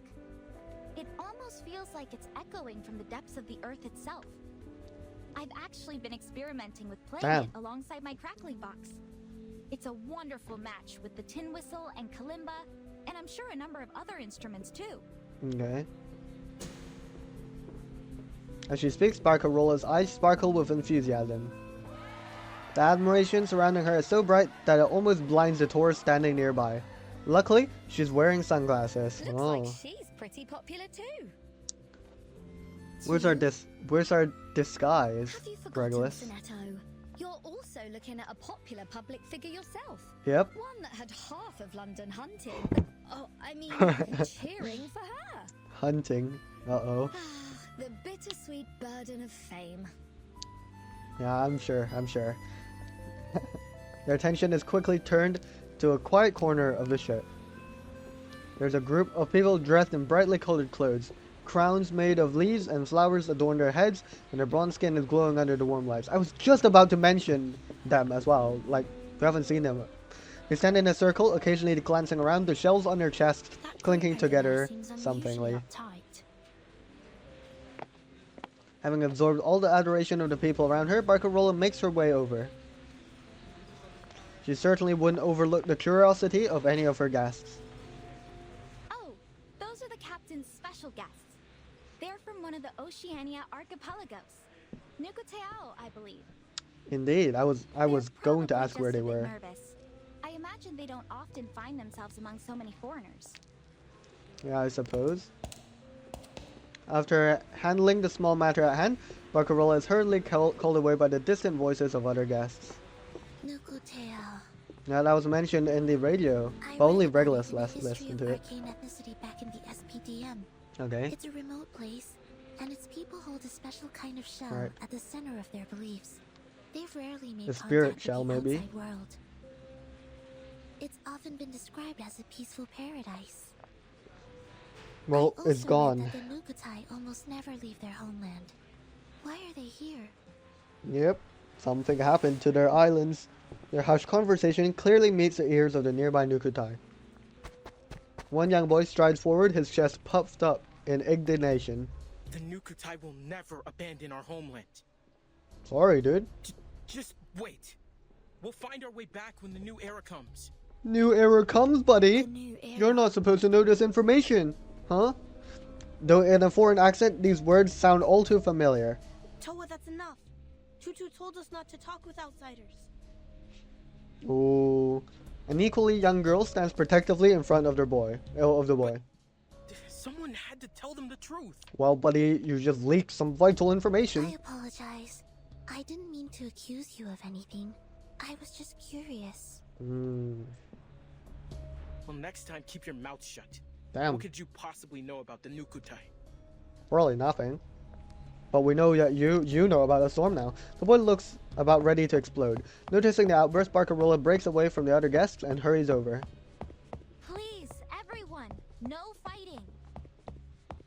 I'm Barcarola, the musical director.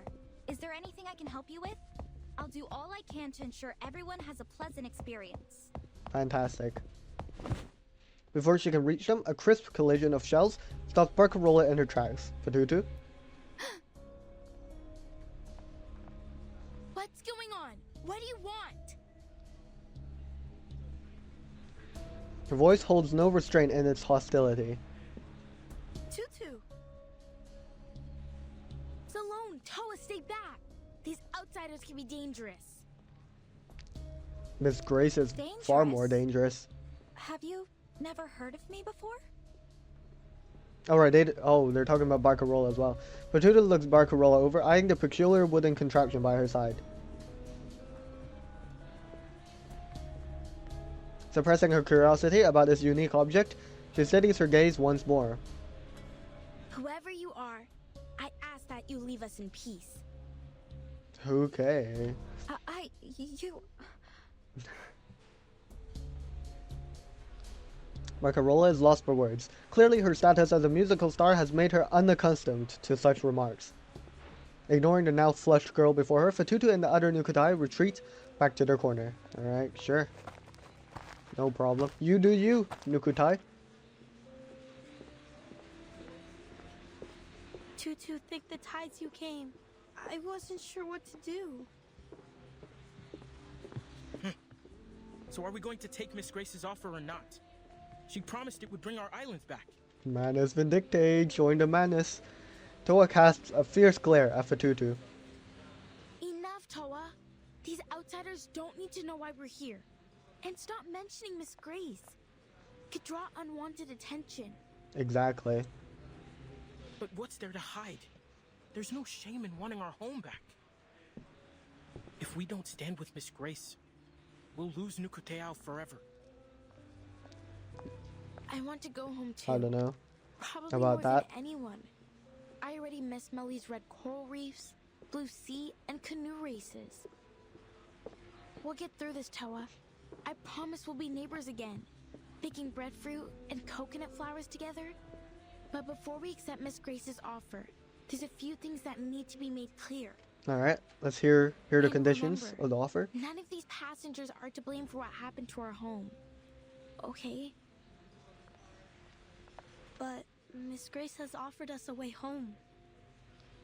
We'll have our islands back, just as they were. Our promised land. That's pretty tempting. We will go home, Sloane. Trust me. I just need to figure out a few That's a things massive ahoge.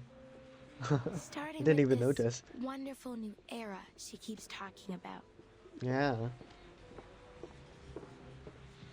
How does Manus intend to achieve that era, though? Well, we're in the captain's cabin. What's happening? Who's pacing around? Hello, Miss Grace. You seem a little on edge, Chief Kamuda. Okay, Kamuta's in here as well. Kamuta is pacing back and forth in the cabin. Miss Grace, how much longer do we have to wait for this new era to come? It's like 2 more months, no? Or Many 1 of our month, people I don't know. have never left Nukuteao before. We're struggling to adjust. Some have even fallen sick. We can't stay adrift on the sea like this much longer. How long have Our they been here? spirits are low. The shells of some of my people have begun to crack. That's not good. These symbols were on the shells that he was wearing. He lowers his head to the faintly glowing shells in his palm. They radiate warmth. Not everyone is strong enough to endure this journey. Please, Miss Grace, you have to help us. While it pains me to hear this, the journey must go on. You have nowhere to return to after all. We still have some space below deck. You can use it to store your people's bodies should they Damn. What the flip? We're talking about their dead people. Her gaze remains fixed on the crystalline shells in Kamuta's hand. That's not exactly what we're asking for. Please show us another way. Help us like you did when you foresaw the destruction of Meli. I beg of you. Grace tilts her head, a glimmer of intrigue on her face as she observes the pained expression on Kamuta's face. How about you put on this Manus mask? I've already shown you a way, haven't I? What way? Is it the Manus mask? We keep seeing these symbols flash. A sudden pressure swells in his chest as a sticky black liquid silently drips onto his skin. Yeah, the Manus mask, surely. You mean joining the Manus? Yeah, join us. But the Nukutai haven't had a conflict with anyone for centuries. That's why we hid ourselves away from the world. Difficult to persuade my people to do this. All we want is for our people to return to familiar soil, to feel our spirits at home. Nothing more. But Meli is already gone. Yes, but that doesn't mean we should take revenge on the outside world. It was an act of the sea itself. It would be unjust to blame anyone for it. Fair. What about the torpedo test sites designated over Malaga and Vaipuna? Aren't there people who should answer for that? It was probably just a mistake. The area they chose was far from the main islands of Nukuteao, and hardly anyone fishes there. They may not have realized that my people lived there. Nope. And the oil spill? The wastewater discharge? Were all those fish killed by pollution also just an act of the sea? Okay, I think the oil spill, when they were talking about oil spilling, I think it's just an oil spill and not a previous storm. And I don't think these people have tanked a storm before, I'm guessing. I think they're just losing their island over time, but I could be wrong. Maybe they have been surviving some storms. I don't know. Please. It doesn't look like it, We're though, not I feel. looking for conflict. Of course you're not. After all, they've only stolen everything you've ever held dear. Bruh, we're trying to gaslight. Her voice drops abruptly, her next words delivered with the lightness of a feather. And arrogantly assumed every inch of this planet is theirs to exploit.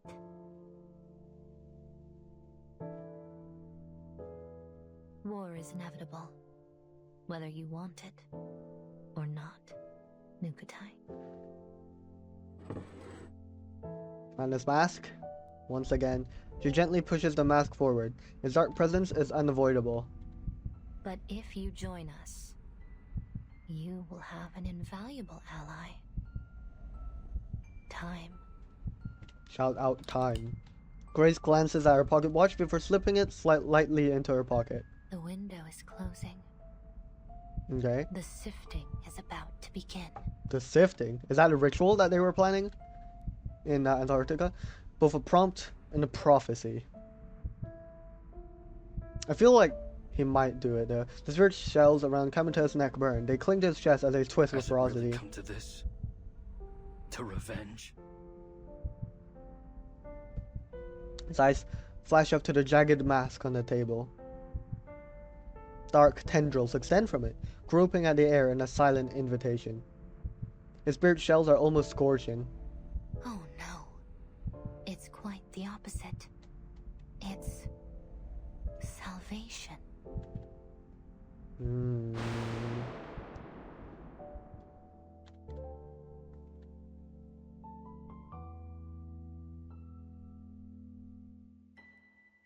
What's this supposed to be? Is this supposed to represent cracks forming on his shell or something?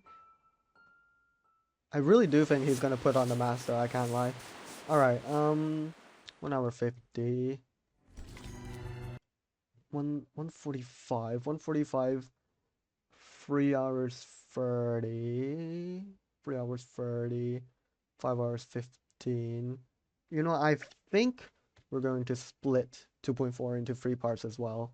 Because I do have a busy day today. And also I feel like it's just more digestible. Right, let me just recap what happened, because a lot happened actually. So part 1, oh yeah, I can't exactly slide through the timeline, right? But part 1, we had a little glimpse at you know, what befell on Melly, I believe was the name of the island, where, you know, Fatutu and damn, I always forget his name. What's his name? The chief. Sorry. For Malaga and Vaipuna. I just suck at remembering names. Kamuta. I'll try my best to remember that, but yeah, I suck at names. But yeah, no. Yeah, so Kamuta decided to convince the rest of his people, the Nukutai people, I believe, yeah, the Nukutai people, to basically follow Miss Grace onto the Free Breeze ship, and they've been kind of chilling on the Free Breeze while it does its thing, and you know, they're going on there's a cruise ship going on like tours and stuff, and we've got Regulus with a record in the future, and that was sent alongside with this satellite, if I can find it, and it's been sending us some crazy photos from the future, which suggests that something on top of that satellite is helping it survive, which is absolutely crazy. Of course, we do have suspicions that it might be the record that Regulus has. I can locate it. Yes, this one. Yes, this one with the Mr. Apples on it. So yeah, that's pretty interesting as well. Maybe that suggests. So I'm assuming this might suggest that Regulus is going to Regulus has been recreated by a previous like storm, right? By like maybe the end of the era or like another storm, right? Like she was there at the turn of the century as another person, and she made this record maybe, or sometime previous, whenever this satellite was sent out, right? And somehow Regulus herself has managed to end up with the record as well, and it might be something that can help prevent the effect, can help provide storm immunity, which would be pretty cool as well. You know, gaining different ways for things and people to survive the storm. So that is fantastic. Right. And then of course, Ulrich's team, the Storm Research Project team, and Timekeeper, well, mostly just Soneto and Vertin, I believe. They've boarded the Free Breeze, and that's basically where we're at right now, I believe. Of course, we got a little peek of Constantine as well, interacting with the president. I'm still not too sure about the poem, and why. I mean, I'm fairly sure I've heard this poem before, but I don't know why we would immediately jump to Manus after reading this poem, because I thought it was, because the flashback made me think that it was just related to the kids at the breakaway incident, but maybe not, I don't know. But I mean, yeah, this is a crazy sign regardless, and that prompted us to go on Free Breeze, which is where we're at right now. So yeah, that'll be it for today. Next time we will press on, and we will continue on for 2 more parts, and then we'll go into chapter 10. But yeah, thank you all very much for watching, and I'll see you guys next time. Bye bye.